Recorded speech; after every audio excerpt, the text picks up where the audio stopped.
Well, it's 10 years of ABC57 Kickoff, and this week we're taking a look back at the story of Father Andrew Budzinski. Back in 2018, we introduced you to Father Bud, as they called him, and told you how he became a leader in the church after getting his start cheering on the Irish as a Notre Dame Leprechaun in the early 90s. Take a look.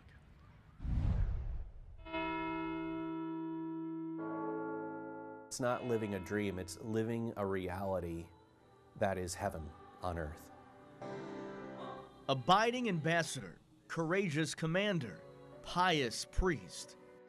Father Andrew Budzinski delivers daily a message of hope, faith, and forward to the many that pray in these pews at St. John the Baptist Catholic Church in Fort Wayne. A South Bend native, Father Andrew, as they call him now, was even a priest in a play. It was Anything Goes. It was it's the last play I ever did in my life. It was my senior year, and I played this guy who was a criminal disguised as a priest. You know, I never thought anything of it. Just thought, yeah, it's cool. And then it wasn't until a couple of years after being ordained a priest, I went, wait a minute, I dressed up like a priest for that musical. So God's got a great sense of humor. It was like he was saying, hey, guess what? I got some big plans for you. But believe it or not, the congregation wasn't always the calling for this cleric. I thought about being a priest when I was in kindergarten. I thought about being a priest. Then it's like, no, I want to be an astronaut. Then it was, I'll be an actor. Then it was, I'll be in radio. In fact, I really didn't become really aware of it until my mid-20s. A student at Notre Dame, Father Andrew confesses he was not a devout Catholic, rather taking interest in the Irish. I grew up a Notre Dame fan, huge football fan, loved it. And as fate would have it, this father found folly in a different kind of sanctuary. Oh, there's Norm from Cheers. And then Spike Lee there. So you'd see these guys at games. And you could just walk up to them because, hey, I'm the Leprechaun. On that campus, when you're the Leprechaun, everyone knows your name. Everyone knows where your hometown is, what dorm you live in. So all of a sudden, through no merit of your own, you're thrust into instant, popularity.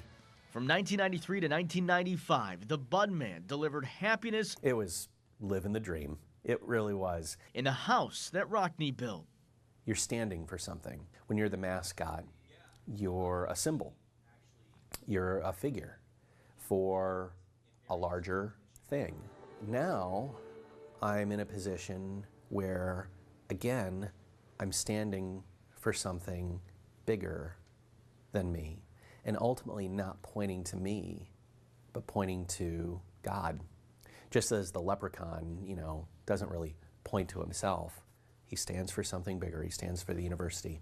And though he didn't know his calling then, Father Ted was always an inspiration. He would say Mass every single day as a priest, and I've done the same thing.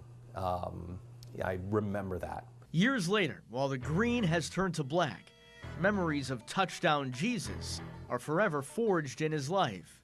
That brings me great joy. Doing something like the Leprechaun, being a representative, being out there in front of people, having to speak to a great number of people, be on your good behavior, things like that. I think it definitely did prepare me for, my lifelong vocation. Whether the luck of the Irish or just meant to be, Father Andrew calls his journey a blessing. I came here 2 years ago, new parish, and they know about it, but it's not a huge deal to them. And that's actually kind of a relief that they see me more as spiritual father, their priest, than former Leprechaun. Thank God. That's my favorite line. But Andrew, one of my favorite stories that I've done here while I've lived in South Bend over the course of the last 10 years, of course, we've brought you these look-back packages. We've had a priest on the show, we've had a Leprechaun on the show, and we brought it full circle with Father Budzinski as well, which we've got some breaking news. Yes, he's back in the area. It's awesome. He's back at St. Matthew's Cathedral on Miami Street. He's been here for over a year. Thanks to Jerry, our executive producer, for sharing that with us. So appreciate that news. But really, it's so interesting how he's taken his experiences in life and translated that to being a priest and a leader for so many. And just starting out with small roots Right. in Buchanan and see the journey that he's been able to be on. Really, really cool.